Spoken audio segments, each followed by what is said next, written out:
In 1990, two men posed as police officers stole $500 million worth of paintings, including multiple Rembrandts, multiple Degas, a Manet, a Vermeer, and other priceless artwork.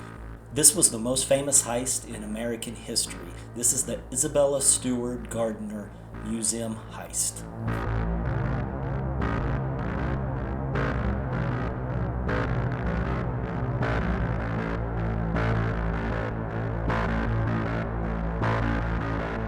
If you enjoy the video, don't forget to like, subscribe, leave comments. At 1:24 March 18, 1990, Rick Abath, a night watchman at the museum, was standing behind the front desk when he heard a buzzer from outside the front door. When he looked at the monitor, he saw two police officers standing at the front door. He claimed that they had badges, they had uniforms, they looked completely like Boston Police Department, so he buzzed them in. The officers came in, they came to Abath, they told him to come out from behind the front desk. This was so he didn't signal the alarm. They asked him if there were any other guards in the facility, and they said that they were there because of a reported disturbance at the museum. Mr. Abath said that there was another guard on duty and he called him to the front. When both guards were at the front, the robbers handcuffed them and duct taped them. Over the next 81 minutes, the robbers carefully traversed the museum, stealing 13 pieces of art that they carefully, deliberately chose. They even passed up more valuable works of art to steal these specific 13 pieces. Two of the Rembrandt drawings that they stole, they actually cut from the frame, indicating that they weren't art enthusiasts and that they probably didn't know a whole lot about the art that they were stealing, and also indicating that they were probably commissioned to go in and steal the art. The next morning, the FBI showed up and came in and conducted their investigation. They found absolutely no signs left by the robbers. There was nothing there except motion detectors that indicated their movement throughout the museum. This is important later on. The museum offered a $1 million reward for any information leading to recovery of the art and apprehension of the thieves. No leads were received. At this point, the FBI was involved and they investigated everyone that had to do with the museum at all. Obviously, directly after the robbery, the main suspect was Rick Abath, the night watchman. This is for several reasons. The most obvious is that he let the thieves in. He actually hit the buzzer, opened the door, let the thieves into the museum. One other reason is that night, during his rounds, while he was walking the halls checking everything out, he actually opened a side door and then closed it very quickly. This is known from sensors on the door. During the investigation, the FBI asked Abath about this, and he claimed that he did that every night. However, his supervisors indicated that if he had done that every night, they would have known it because they would have seen the sensors and that he hadn't done that before. The motion sensors also detected throughout the night and stored information related to the thieves' movement throughout the museum. The most expensive artwork that was stolen was the Vermeer, and that was held in the Dutch room.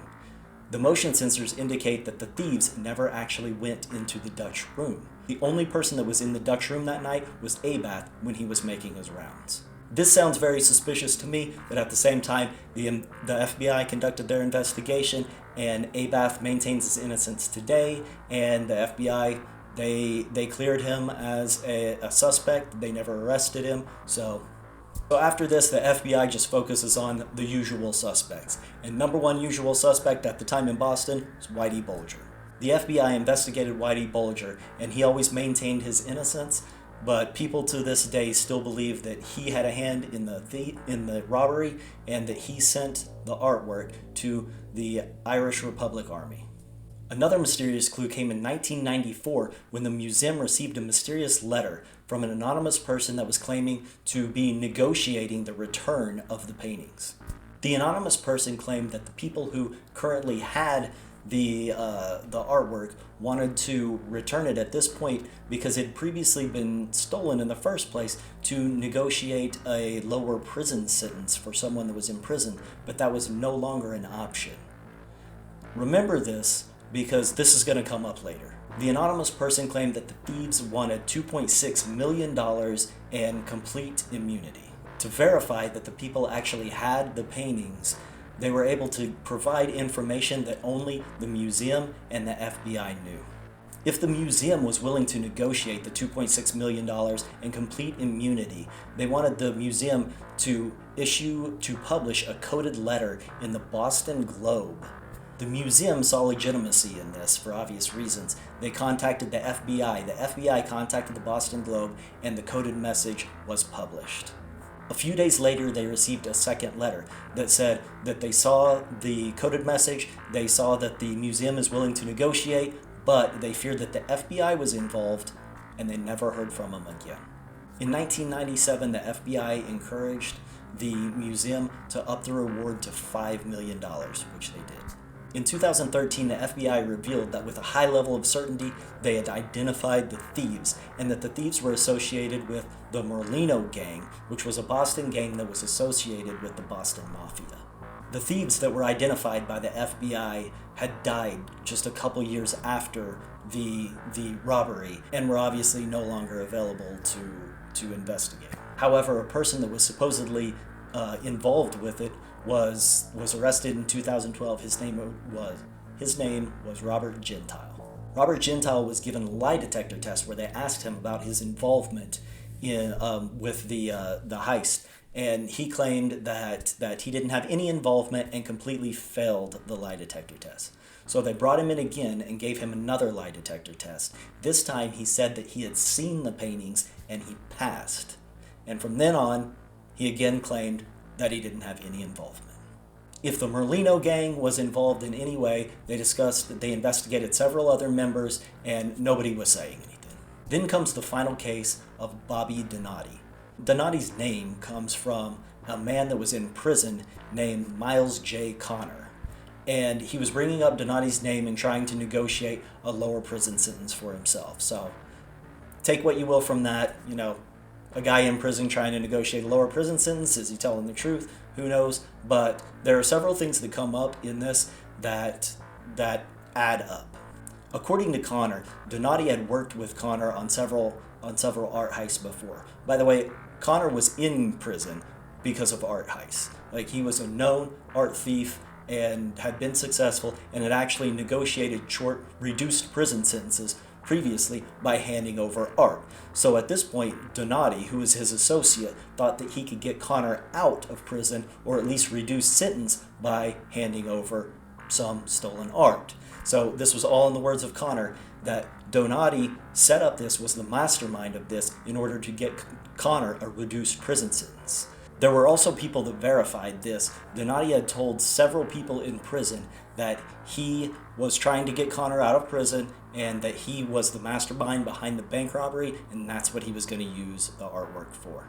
Remember this story? This is the letter. This is the letter that came up earlier that was sent to the museum that said that the artwork had been stolen to try and get somebody out of prison, but that option was no longer available. This was sent in 1994 after Donati's death. This is where a person named William P. Youngworth comes into play.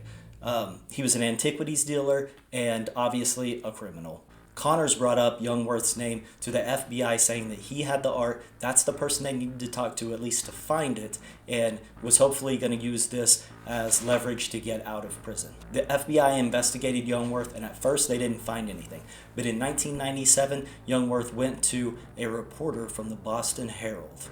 The reporter's name was Tom Mashberg, and he accompanied Youngworth to a remote warehouse that was abandoned. There, Youngworth pulled out a cylinder, opened it up, and pulled out the Storm on the Sea of Galilee. The reporter reviewed the painting and found several markers, identified it as a legitimate painting, concluded that it was the real deal, and ran with the story. The FBI found out that Youngworth was the one that provided the paintings, and found out the location of the warehouse. They looked at the warehouse, they didn't find anything, it was completely abandoned. In order to prove that he was telling the truth, Youngworth actually sent chips of paint to the FBI. The FBI, along with the museum, analyzed the paint and determined that the paint was from a 17th century painting, but they concluded that it couldn't have possibly been from the Storm on the Sea of Galilee. However, the paint could possibly have been from the Vermeer painting. In the end, the FBI ended up concluding that Youngworth was not reliable. He was telling lies, and they couldn't go with it. They couldn't give him immunity and get Connors out of prison based on the information that he was giving. So they ended communication with Youngworth. So that's the end of the story. Right now, the artwork has still never been found. Hopefully it's out there. Hopefully somebody's taking care of it and it's not completely ruined by these people that don't know how to take care of it. And hopefully it'll be found and returned to the museum. But anyway, at this point, still hasn't been found. So if you like the story, don't forget to like, subscribe, leave comments. Thanks for watching.